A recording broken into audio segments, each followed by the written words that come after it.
So here's your definition for community engagement. It is a type of public participation that involves people in problem solving and or decision making processes that benefit the community. It also involves many sectors of the community, and it's an ongoing process. So there's that word sector again, and what I mean by sector is, well, first of all, let me just say that there is no universally accepted definition of community engagement. Different industries, different situations, people might use that terminology very different. Even in corporate environments, they even use that term community engagement. But the thing about engagement is that those sectors or those people that are deemed to be in a community, the thing that they have in common is that they want to work together towards a common goal, typically to benefit the community, whether they're coming with new ideas, solving problems, or figuring out how are we going to make a decision. The community is involved in it. And one of the things that's different about community engagement now, when we're talking about public health issues, and substance abuse is a public health issue now. So that's why the coalition received this Drug-Free Communities grant, because it's an epidemic across our nation now. But what they want to do is to bring communities together. So instead of somebody in Austin or Washington coming down and saying, here, we've done our research, this is the way we think it should be done, and then they try to shove that into your community and say, do it. So the new way of doing community engagement now is, hey, we recognize that this is a problem. Come, let us reason together, as the Word of God says. And then we figure out what's the best way to solve this problem. So that's what you're here for. You are the sector that says, we know we have a problem in our community. Let's sit down and reason together and talk about how are we going to resolve this. Let's bring our resources together. And that's the way of saying we don't look to government to solve our problems for us. In Washington, they may have a way of doing things there, but it may not fit the culture in San Antonio. It may not fit the resources that we have available here. So that's part of what you're doing here. So community engagement, the thing about it now is that we also believe that that's a way to minimize conflict that people have in the community. Have you ever watched on the news and you've seen maybe some kind of open, most communities will have a city council meeting, and they have an opportunity for the citizens to come and voice their opinion about something. Have you ever seen on the TV where they're screaming and they're shouting back and forth and things are just out of hand because those people feel like they have not had a voice in whatever that decision is going to be. And so with community engagement, we're trying to bypass all of that. When people have had a chance to sit down together and to talk about how are we going to address this issue, and this is what we have decided to do. So that it's not, well, this is what they want to do now. It's not a they. No, it's not they, because I was there. I understood how that decision came to be. So when we engage in a community, we can talk about this is what the needs are.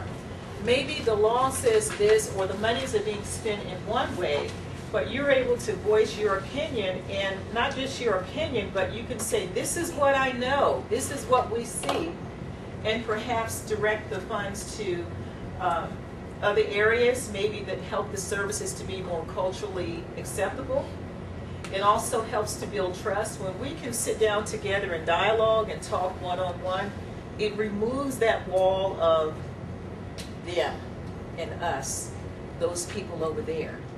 Now I understand you, you understand me, and that's the whole concept, is that we're going to come again and reason together and find out that we're not so different after all. It helps also with outreach. Somebody else, several of you have said that, you want to understand, how do you get this word out? How do you communicate? You're also looking at connecting people and resources. So, I mean, I already did some connecting. I'm thinking Jerome can help, and he already said it, with RFPs and seeing when grant funds are available and this is available in the community. Linda does grant writing. She understands how to read those RFPs. So it's connecting people with the resources, and I'm talking on a little bit higher level. I think in terms of If I can get you money, Pastor Keely, I know you'll do the right thing with it. I know that if we get Bishop and Pastor Alexander back here, they will do the right thing with it because that's their heart, that's their passion. And so I know that just being here, you all will discover more over time of how you all can begin to work together and share information. So it also helps to develop new leaders, and we're going to talk about that as a part of your training, being a member of the coalition. So anyway, and the last thing there, it creates an opportunity for critical reflection. And I think that that's really important when we sit down and we brainstorm and we really think about what we've done and what needs to be done. That's where we get to solving problems. It's when we really sit down. I just know that there is just a wealth of brain thrust in this room in terms of how to solve problems. So if we look over on page 8, I like that chart there of the old way of communication and then the new way. So the example I gave before, we don't have people from Austin and Washington coming in and saying, okay, I'm here, I'm the expert, but it's, no, let's sit down together and let's talk about this. And instead of doing a public hearing where they come in and they say, okay, y'all, this is how we're going to do this thing. So now we're having a community conversation and saying, well, let's talk about it together. No, this is not really the problem in our community. We have alcohol and meth issues in our community. Maybe they have another problem somewhere else, but this is the way we have it here. So again, it's about talking together and sharing and not just talking down to us. The old way is to establish, they seek to establish or protect their own turf. No, we do this over here, and you can't come in our circle because we do this. We're the experts and we know how to do it. But now we're open. We're saying, you know what? I might have a PhD in this, but I'm not the expert. And you know this, Tava, when you study, and Loretta, you're an expert in this, but the world is so much bigger than this. It's like I never knew how much I didn't know until I started studying. And now I found out there's a whole lot of stuff I don't know. And so that's the way that the coalition is in how we communicate. You might be an expert in just a little bit, but there's so much more if you listen to other people. So it's about being open-minded. Any questions about the definition of community engagement, or does anybody else have anything else they want to share about that definition, about what it might be? Anybody else seen any other models of community engagement you want to talk about? Another thing Linda and I had in common when we served on the Community Advisory Board for Texas Public Radio, or the local NPR affiliate, I like that model was of community engagement. It's let's bring different people together from different sectors of the community. Some of it, we tried to do some of it based on zip code, but it didn't start out that way. But once we got a group of people together who were interested and supporters of the radio station, we looked around us and we said, hey, we need some more Hispanic representation around the table. If the radio station is serving the entire community, then it's not enough of us sitting at the table. And we looked around and we said, we need to expand this board so that it truly reflects our community and have those voices at the table. We can't suppose that one person can speak for everybody. We can't even suppose that if we say, well, we've got this one African-American woman on that board, that she speaks for the entire African-American community. Because I don't. I know that my views are very different from a lot of people's, but that's okay. Diversity is good. So now let's talk about the coalition. And Pastor Keely, I'm going to ask you to uncross your legs and come on up here, please. You all got your hands sitting all under, you know. Come on. So here's the mission. This is why we're here. So I want you to just talk about, go ahead and read the mission statement. And I would like for you also to talk about Bethel Community Development Corporation, how long you've been active in the community, why it was started, and some of the works that you've done, and then bring us to here, to the coalition. Bethel Community Development Corporation was started from a vision that my husband had with Bethel International Christian Fellowship. We always had our hand in the community doing something. But beyond the work that we do with the church building people's lives spiritually, we wanted to touch lives in a more natural, tangible way. So literally the vision was split into two, and out of that, Bethel Community Development Corp was established so that we could do community work. I remember a time in the church when we were hearing back in the 90s, after President Bush enacted the White House Office of Faith-Based Initiatives, I would hear pastors saying, ooh, the government's giving us money, the government's giving money, the government.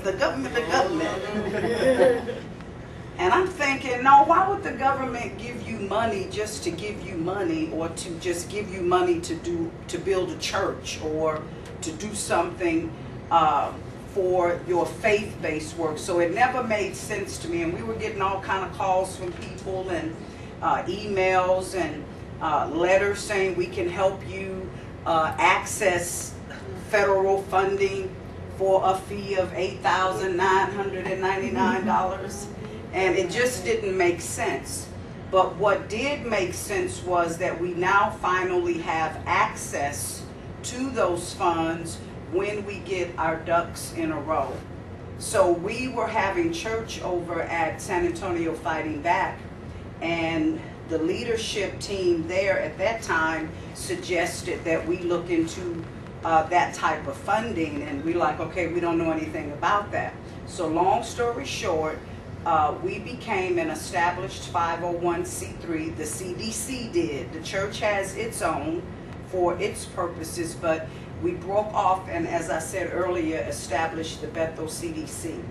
From that time, which was in 2006, we really didn't do anything at first. We just got it set up.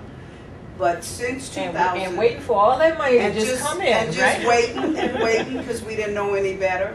But what I did know is that we had a huge handicap in understanding what community-based work meant, what it looked like, how it was to function, how do we as faith-based engage in the community. Many of the grants that are written now, they are actually wanting a faith-based component. But that does not mean that you go in preaching and praying and doing it in that manner. So we had spent since 2006 with San Antonio Fighting Back training, doing what you all are doing today, traveling with them to the Coalition of Anti-Drugs, which is held every year in Washington, and smaller meetings that are held throughout the United States. Just constant training, learning, training, learning. So when I knew that I was able to put on my big girl pants, we began to apply for grants at a local level.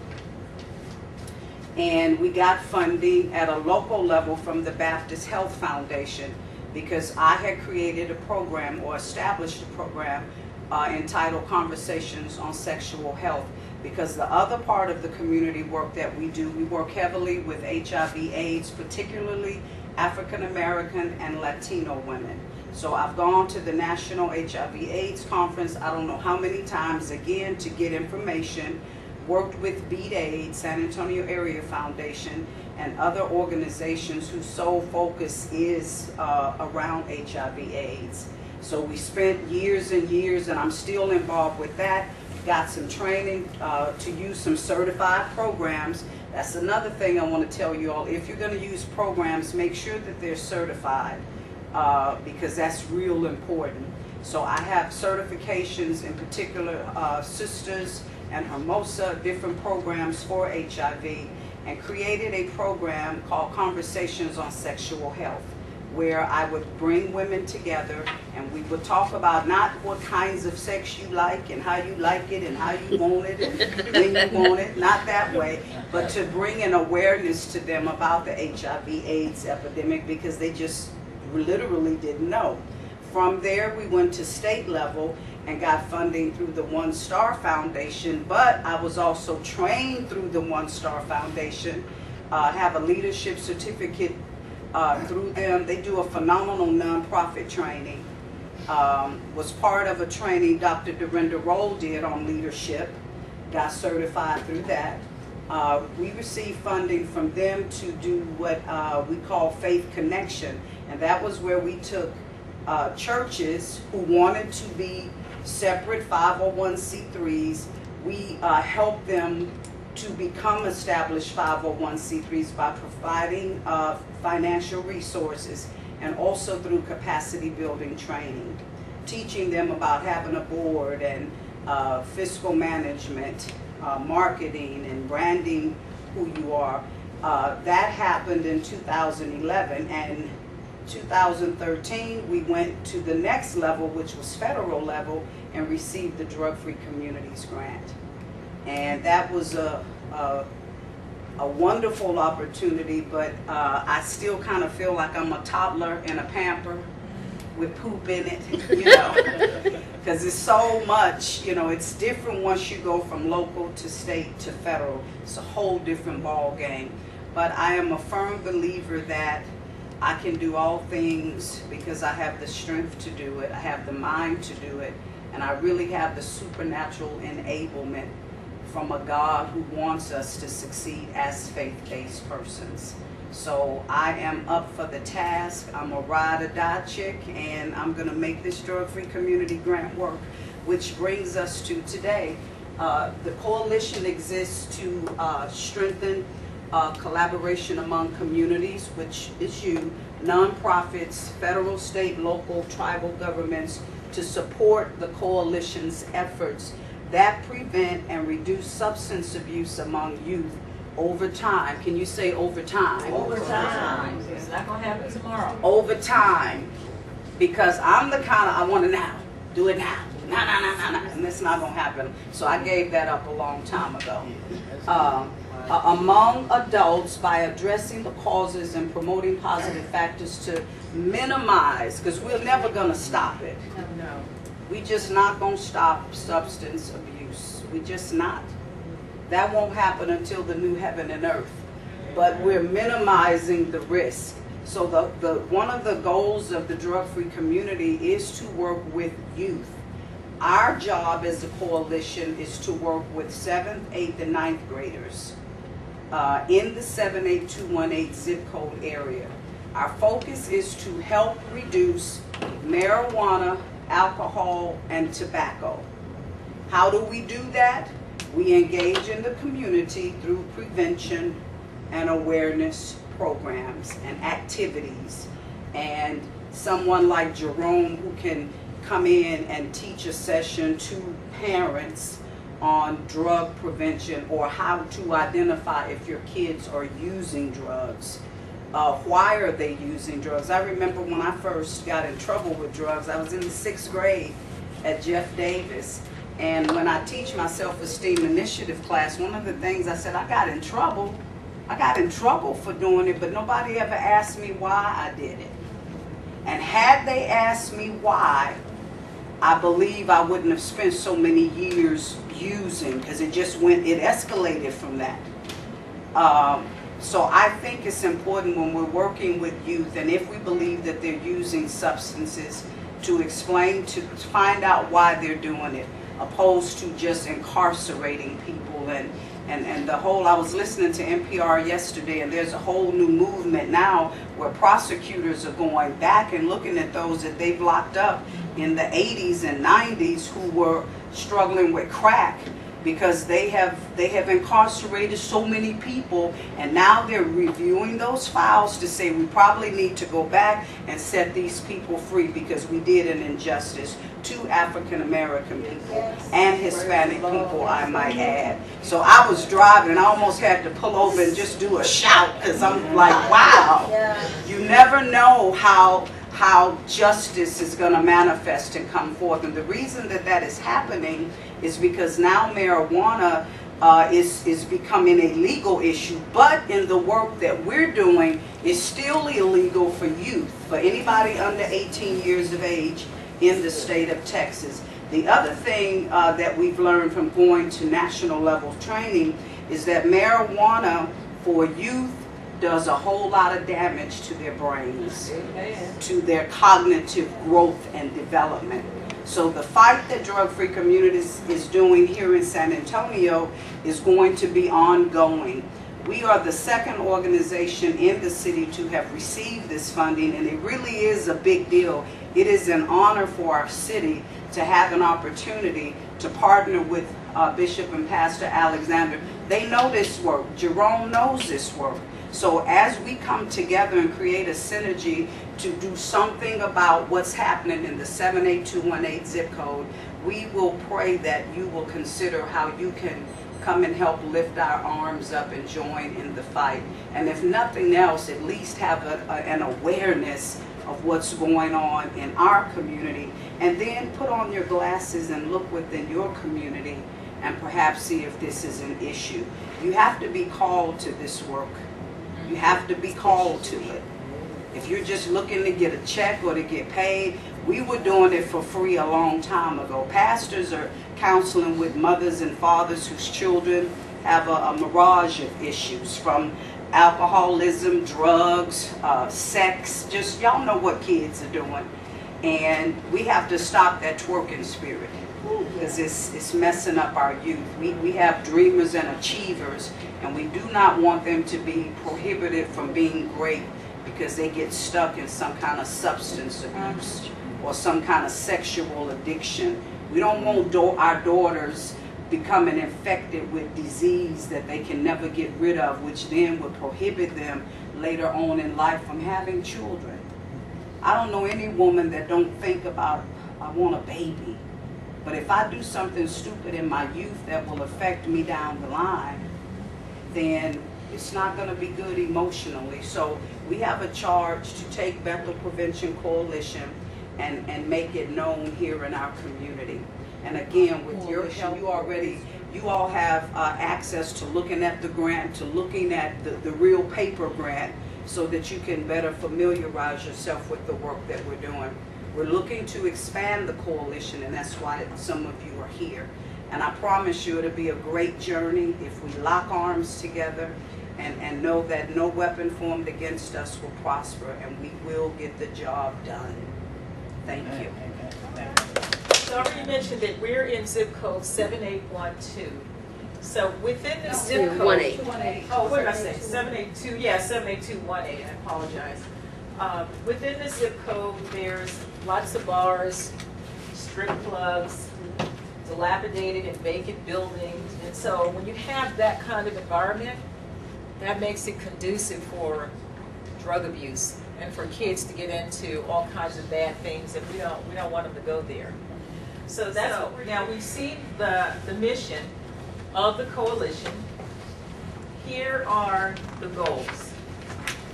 You can go ahead and turn over to page 10 in your handouts. And I'm going to take more than the 5 minutes because they said the lunch is not quite ready yet. So as soon as it comes, we'll break. So they actually have 2 goals.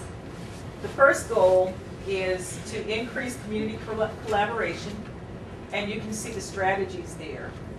I see a little difference on this slide and on your handout. But strategy 1 is to expand and enhance the membership of the coalition, meaning we need to bring in more people like you. All of the chairs in this room should be filled. There's another room right next door that's a little larger. We need to fill that room with people who are saying they want to be a part of the coalition.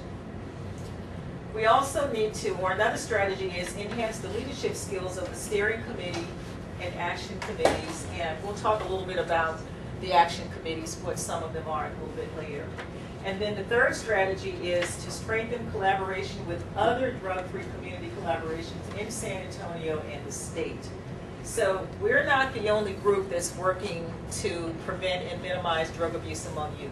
There are other, they may not be called a coalition, but there are other groups that are doing this work.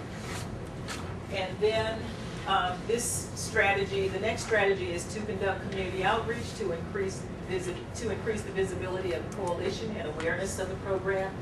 So that's a part of what we need you all to help with. And also increase credibility of the collaboration. For today's training, we're only going to focus on 3 of those strategies. So the first one, expand and enhance the membership of the coalition. We're going to talk about who else needs to be in this room with us. Who else should be sitting around the table? The next thing we're going to talk about is how to strengthen the collaboration with other drug-free community collaborations in the San Antonio and the state of Texas. But primarily, we're concerned about that 78218 zip code. And then finally, we want to conduct community outreach to increase visibility of the coalition and awareness of the problem.